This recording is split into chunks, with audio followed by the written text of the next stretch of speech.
That's a serious thing. So when did I quit trying to look right and focus on getting it right? I really think that that was and is an ongoing process. If I'm being 100% honest, for one reason or the next, people think I got a lot of money, right? They're like, "Oh boy, eating them quants, they got it." And as much as I try to tell my team, everybody, like, I ain't got it. Like, I think it just appears so, right? Like, because they see the trips and we doing this and we doing that. And mind you, I've come a long way. I ain't saying I sitting down trying to figure out how I can pay rent for my house or, there was a point in time when I saw a PPL truck riding through the corner. I used to get nervous. The first thing I used to do is let me check see if that yellow sticker on my gate. I don't have that concern anymore. But I'm flying first class and carrying on. Like I'm not where I want to be. But I do realize that I told my wife this Saturday. I say, Lord, I gotta hurry up become the man that obviously you think I am. My wife is going to Miami to visit one of her friends. And she say, baby, I need, and she put a number. And I was in the kitchen, and everybody started laughing, and she was mad. I was like, why are you mad? She said, you laughing at me? I said, because this is hilarious. I love the fact that you think I got it like that. I love that. And I could see she was a little bit peeved because my wife don't ask me for nothing. But she's like, anyway, she can, she has some things. She's like, but the number, I was like, wow, like you really think I got it like that? And I told her, I said, come here, baby. I gave her a kiss, I hug her, squeeze her bungie, gave her a kiss on her forehead. And I say, I working fast to become the man that you think I am. To have it like how you think I have it. And that's really what I'm doing, right? Like I understand that people have this perception of me, and it isn't even so much that I had somebody the other day tell me, say, they know I got a lot of money. I say, but you see what kind of car I drive? They said, I ain't nothing. I know you got it. I was like I ain't driving that because I want to drive that car. That car was 30 years. But I get it. And so my thing is, now mind you, while that stuff ain't important to me, it is, I understand that people have a certain perception of me because of how I carry myself. But when we were at the retreat as well, I literally, and it was interesting, I literally asked the team, I said, how much money y'all think we made in 2025? Because I'm very transparent with that. I heard 1.5 million, I heard this, I heard that. And I was like, wow, I love that for us. Like, I love that for us. And I told them exactly how much money we made to the penny. And then I told them where all that money went. And I could see them trying to do the math because the math ain't mathin'. Like, how are we doing all of this stuff with that little bit of money? And the reason that is because I live broke. I drive a 25-year-old car. All of the money that I make goes back into the business. And so I am okay with that because once I have home taken care of, I ain't got to worry about the landlord kicking us out and this, that, and that. Like I put all my money back into the business. Y'all see the studio ain't pop out of nowhere. This is how much total studio cost to build. This is how much came from Operation Collaboration. This is how much came from out of hard costs. Like I shared those numbers with them so that they can have that appreciation because it ain't like we trying to go from 5 million to 10 million. We ain't even hit 1 million yet. How the hell we get, but we trying to get to 10. So I shared that with them so that they could understand that like I don't want y'all to have any misconceptions, but like we ain't nowhere close to where we need to be. Nor are we nowhere close to the team we need to be to accomplish where we're trying to go. But I have confidence in our ability to grow and to be stretched. And I tell them, that's what it is. And so my whole thing is, I am trying to continuously, get my house in order, make sure I'm doing the things necessary I need to do. There's some things from an admin, and compliance and regulatory standpoint that I'm continuously working on improving. Like Tab know, like we have our financial guys going through, they doing their internal audits, so we know now where the money going, and we have TriBlock, and now I could actually tell you how much our payroll is instead of just moving it. So we're building the systems necessary. SOPs is like people think we got our stuff together, and we ain't. We still send them WhatsApp messages, and you ain't remember I tell you. But now putting standard operating procedures in place, putting frameworks and policies in place so that we can actually have structure so that as we bring new people in, but not even as we bring, so that the people that who are currently in know what it is. Because we could go out and look pretty, but we are getting our house in order. And that's the biggest thing, like just really putting the policies, procedures, frameworks in place so that we can actually operate like a real business and not like it's me with a bunch of people doing stuff. I'll tell you this. Sitting here in this space, knowing that a few months ago, a year ago, this wasn't even a thing,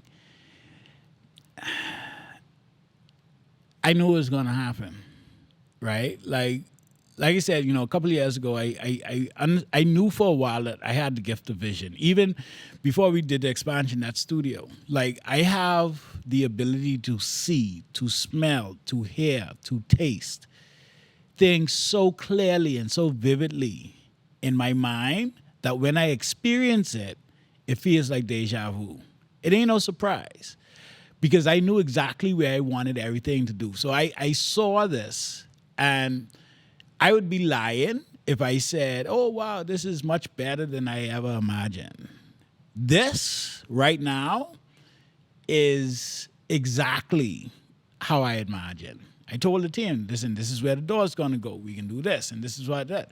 And what's interesting is I came across because I believe that manifestation is a 3-step process, right? First, you have the intangible thought, right? This is the thing, the idea that comes into your mind.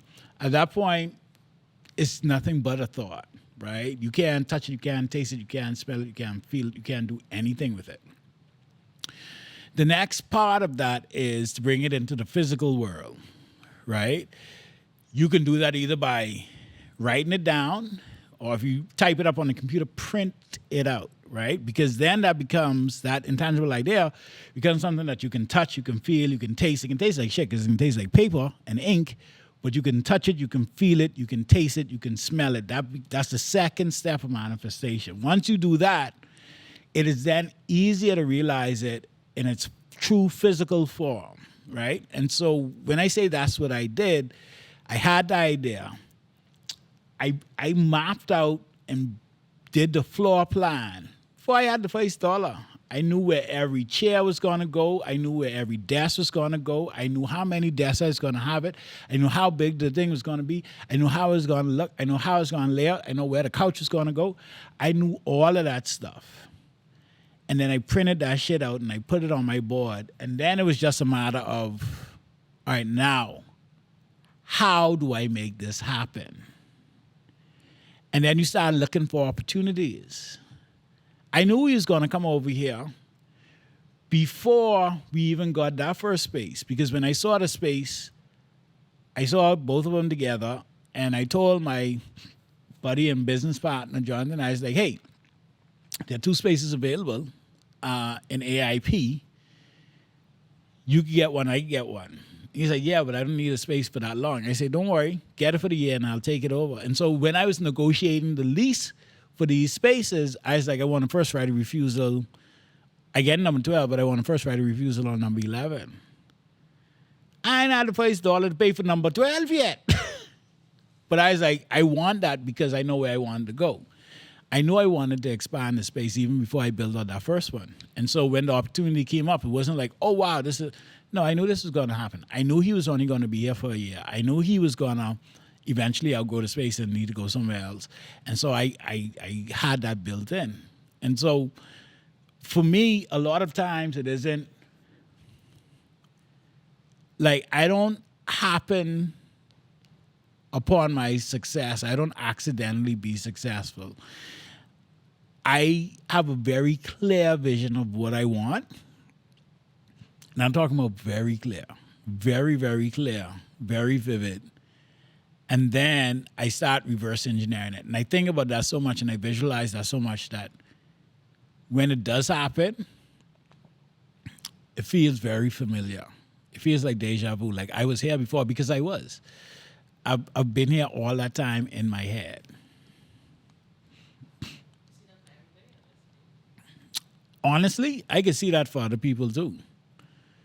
Like, and I think that's why I'm so good with branding and business. And like, I talk to people like my wife, I see what her brand could be. Like I see, and mind you, she's doing an amazing job. And I stopped telling her, I stopped saying, but if I had your brand. So I say, anyway, let me build my own brand. So let me show you. But like, I can see it. Like I can see very, very clearly. And I think that's also why I'm good at sales, because a part of sales is getting people to be emotionally attached. Like, and I actually get really excited. Like when I'm talking to somebody and they have this idea, and it's like I just can see it. I'd be like, boy, like you realize this could be fucking huge, right? And sometimes I share. Sometimes and I do that not just in business but in life. Like I tell my wife she's gonna be my wife. She's like, you crazy. She had a whole anyway, I didn't get into her business. Our next question is, what are you still learning to take full ownership? Whew. I am learning to take full ownership of where my team falls short. And that's kind of an interesting thing, even as I say it, because while I say in practice, everything that happens in the business is my fault, I feel as though I still expect them to operate like me. And so if they see something that isn't working, they should take the initiative and fix it, because that's what I would do. But I recognize that, one, everybody don't do that. But then two, the question is it really their responsibility to take the initiative and fix it? Even though I would want that. Like I would love my team to just be like, oh, I got it, and not have to worry. But if I didn't put the framework in place, and this is my company, if I don't have the SOP or the policy in place, why should I expect them to do it? And so that's one of the things that and this is recent, that I switched. So every time I see something now, I send out the SOP. Like literally, I would have sent out over 35 SOPs in the last 6 to 8 weeks. Because my thing is, and I don't get mad at them for, all right, obviously, I say, hold on now, this is a teachable moment. What's happening here? Before I be like, Tyler, you should do an SOP for this. Yeah, Tyler's technical production lead, but he ain't had no SOP for this. It's my responsibility to build the factory. It's my responsibility to build the machine. It's their responsibility to do what they need to do. But if they don't know what's supposed to be done, there will always be confusion. Until I say, all right, here's a clear SOP. This is how it's supposed to be done. Then, if they don't do it, now I got something to go back to. As opposed to, why you ain't think of that? You ain't got to think now. Here it is. And so that's what I'm currently navigating. That it's not their responsibility. It's my responsibility. And if I really do believe that everything is my fault, I can't get mad at them for messing up, quote unquote, if I didn't have the proper framework and SOPs in place. Now, when I get it, y'all still messing up, that ain't a procedure problem. That's a people problem. We gotta address that differently. But as long as I got and I quick, like, what SOP? Okay, hold on, what happened? Okay, Bob, SOP, and I sending that to them. They can tell you yes. My responsibility is to get it out. Now, your responsibility is to make sure that y'all read it and understand it and be guided accordingly, because that's my role, to build the factory, to build the frameworks. Your role is to execute within those frameworks at the highest level possible. Piece of advice that I would give somebody, just starting out in business, or I think it's good life advice too, is just you want to have a clear goal. Like, you want clarity in what it is that you want to do. Like, the universe can't conspire to give you the things that you want if you don't know what you want. And you got to be clear. Like, because the last thing you want to happen is that you say you want this thing, you get it, and you're like, mother sick shit, I should ask for more. Or worse, it's not really what I wanted. And so my thing is, like, have a clear vision, a clear definition of what it is that you want. And I would even say that having that clarity of what it is more important than why you want it. Because a strong why for me may not be a strong why for you.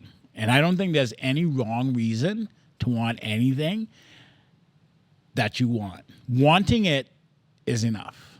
Like, that's a good enough reason that you want it. And so you don't have to justify with why I want it. Wanting it is enough.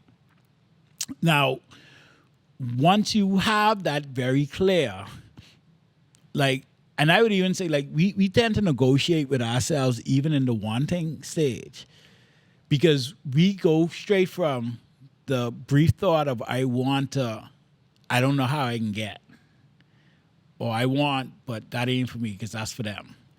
And so my thing is, I don't care. Like, just clearly define, I want this. Don't say why you want it. Don't try to figure out how you can get it. I want it. That's good enough. You start from there. This is what I want. And then once you have that clear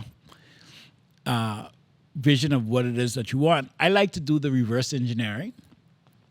In order for me to get this, I would have had to do this, right? And I don't do that in any great detail. It's just like, okay, well, these are the logical steps. It's kind of like you plotting a course. I know where I want to go, but it's kind of like I want to go downtown. I want to drive downtown. I know I got to hop in the car. Like, that's as vague. Like, you don't need to know everything. And then you just start walking in that general direction with purpose that I am going to get there. You don't have to know how. Just start walking, and once you're directionally correct, like, the things are going to reveal itself. Like, opportunities, assets, resources, like, shit can happen. But you got to know where you want to go. Like, that is the most important thing. Like, know this is what I want, and have fun with it. Like, use your imagination to make it as grand as you want it, like, with no limitations. And I think that's something that we lose as adults, because we spend so much time hearing no, and we can't, and why you, and trying to justify and this and that. But as a kid, like, you just use your imagination. So, like, I feel like, knowing what it is that you want and imagining it as great as you could imagine it by, like all the things. Like, I want private. I remember me and my sister growing up, and that's why I so hoping she'd have come today. But me and my sister, I remember, because we used to share a bed. And I remember we used to lay in the bed and look at the ceiling and talk about our dream house. Oh, my dream house can have this. And oh, my dream house can have this. And she wanted a grand piano and this, that, and that. Like, we would, like, it would be such a cool thing. Now, mind you, it's 5 of us in a 2-bedroom house, 1 bathroom, like, single mom. But, like, we would sit down and just imagine. Like, we ain't had no bunch of toys. I remember we had whole fighter jet, a battle in the backyard, throwing old coconut for bomb and thing. Because you use your imagination, right? And we lose that as adults. And I think that using your imagination to visualize the life that you want is a powerful tool that a lot of people don't tap into.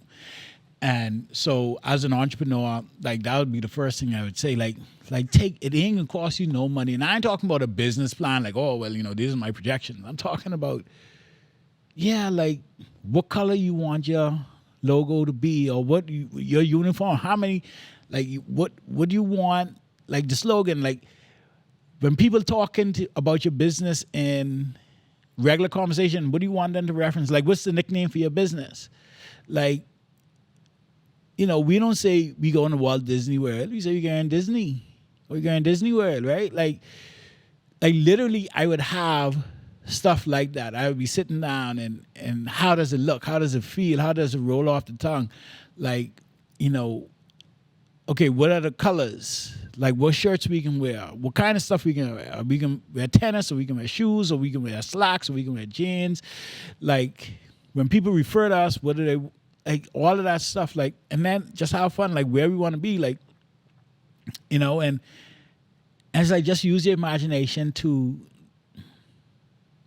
really create the destination in as full detail as possible, and then just start walking to it, like be excited about that, but like this, and not I can't, like people just wonder, they get so caught up in the I don't have, and I don't know how I can do it. Like, you don't need to fucking know, but like, y'all, you don't need to know.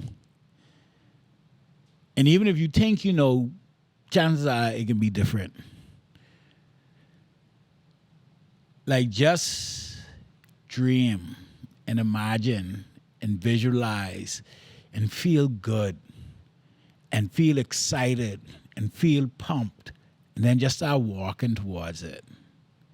Like, that's my advice. Like, and say it out loud for real. Like, it's okay to tell some people. Like, it's okay. Tell everybody. Just say it out loud, but you got to believe it. Yeah, we getting ready to expand. We expanding. I tell them that I ain't have no money. I tell my team, say, wait, yeah. We expanding. We can get next door. I ain't even got no money to pay you all on Tuesday. But I talking about expanding business. But yeah. And they paid. And so, like, but you gotta visualize. I believe in the power of visualization so deep, right? Like, so deep. But that would be my advice. Like, just have clarity on where it is that you want to go. Visualize it in all its grandness. Be excited about it. And then just start marching towards that end. And everything can be Gucci. You can be good. All right, guys. Remember, get uncomfortable, do the work, because the world needs your greatness. Peace.